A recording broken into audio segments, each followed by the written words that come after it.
L'histoire de l'humanité recèle de nombreux mystères non résolus. Ces mystères non résolus ont beaucoup fait parler d'eux. Pourtant, aujourd'hui, personne n'a trouvé de réponse.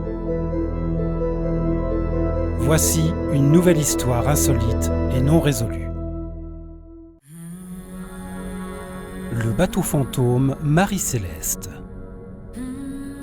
Le 4 décembre 1872, un navire aux couleurs de l'Angleterre et des États-Unis, la Marie-Céleste, grand voilier à 2 mâts, fut retrouvé à la dérive dans l'Atlantique, plus un seul membre d'équipage à son bord.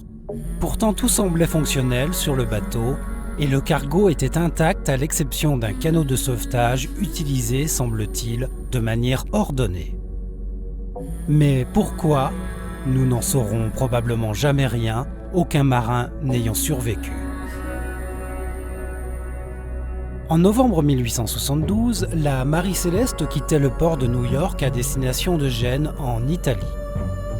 À bord se trouvait le capitaine Benjamin Briggs, 37 ans, son épouse Sarah, 30 ans, leur fillette de 2 ans, ainsi que 7 membres d'équipage, soit un total de 10 personnes. Le navire transportait assez de provisions pour les faire tenir 6 mois et on y trouvait même une machine à coudre et un piano droit.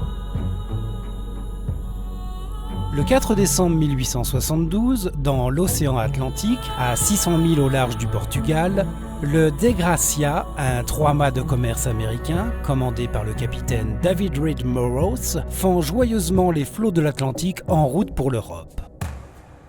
Au milieu de matinée, vers 10 heures, alors que le Dei Gracia file sur Gibraltar à 400 miles à l'est des Açores, John Johnson, le timonier qui tient la barre ce matin-là, est soudain intrigué par une silhouette à l'horizon surgie de nulle part. Il voit apparaître un brick goélette au comportement curieux. Les voiles sont mal bordées, l'une claque dans le vent et tout semble très bizarre. Le bateau ne file pas en ligne droite et le pont apparaît étrangement désert. Le capitaine Burroughs rejoignit Johnson sur le pont et s'aperçut très vite que quelque chose ne tournait pas rond. À 10 heures du matin, déclara le capitaine dans son journal de bord, j'aperçus une voile dans le nord-est vers 37 degrés de latitude nord et 18 degrés de longitude ouest. En approchant, je reconnus un brick goélette faisant une route oscillante. Il ne répondit pas à mon appel. Je pensais qu'il y avait quelque chose d'anormal. Je regardai avec mes jumelles et je fus surpris de voir qu'il n'y avait personne à bord. Burroughs demanda alors à Deveau et à son adjoint, John Wright, de se rendre à bord du navire inconnu. En abordant le navire, l'impression se confirma. Le bâtiment était entièrement vide. Les voiles étaient en mauvais état et certaines avaient disparu. Le gréement était endommagé et la cale partiellement inondée. Des cordages pendaient des 2 côtés du navire, mais il était toujours en état de naviguer. La seule embarcation de sauvetage qui avait été tirée sur l'écoutille principale avait disparu.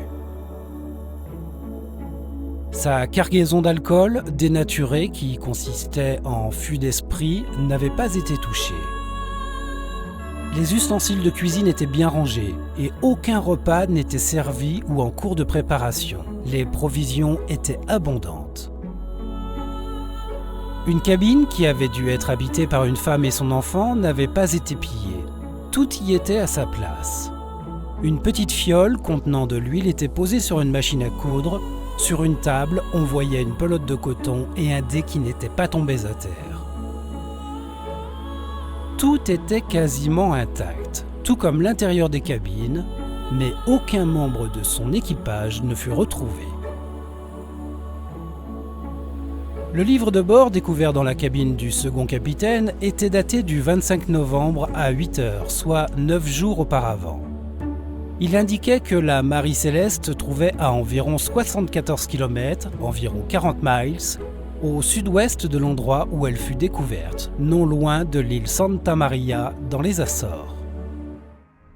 La Marie Céleste fut remorquée jusqu'à Gibraltar, où le tribunal maritime étudia diverses explications, dont une tentative d'escroquerie, une mutinerie de l'équipage ou un acte de piraterie sans parvenir à n'en prouver aucune. Les analystes s'entendent pour dire que l'abandon complet d'un navire en parfait état de naviguer nécessite un événement dramatique. Toutefois, la dernière entrée dans le registre du Marie Céleste ne fait référence à rien d'inhabituel et tout était en ordre à bord. Au cours des années suivantes, quelques nouvelles théories ont vu le jour. Était-ce une mutinerie, des pirates, l'attaque d'une pieuvre géante ou d'un autre monstre de la mer? Certains ont supposé que la Marie Céleste avait été attaquée par des pirates nord-africains qui opéraient dans cette région à l'époque. D'autres pensent plutôt que c'est l'équipage du navire Dei Gracia, ceux qui ont découvert la Marie Céleste, qui aurait assassiné tous les passagers et inventé cette histoire de vaisseau fantôme. Une autre théorie est que le navire aurait été frappé par un violent orage qui aurait projeté tout l'équipage par-dessus bord. D'autres explications ont été proposées comme la présence d'un iceberg. Selon une autre théorie, un tremblement de terre au niveau du plancher océanique, un tremblement de mer, aurait pu endommager une partie de la cargaison qui aurait alors libéré des vapeurs inflammables. La crainte d'une explosion ou d'un incendie pourrait expliquer l'abandon du navire et les écoutilles ouvertes pour ventiler la cale. Toutefois, aucune de ces théories n'explique complètement les circonstances de cette étrange disparition. L'histoire de la Marie Céleste reste encore à ce jour l'un des plus grands mystères de l'océan.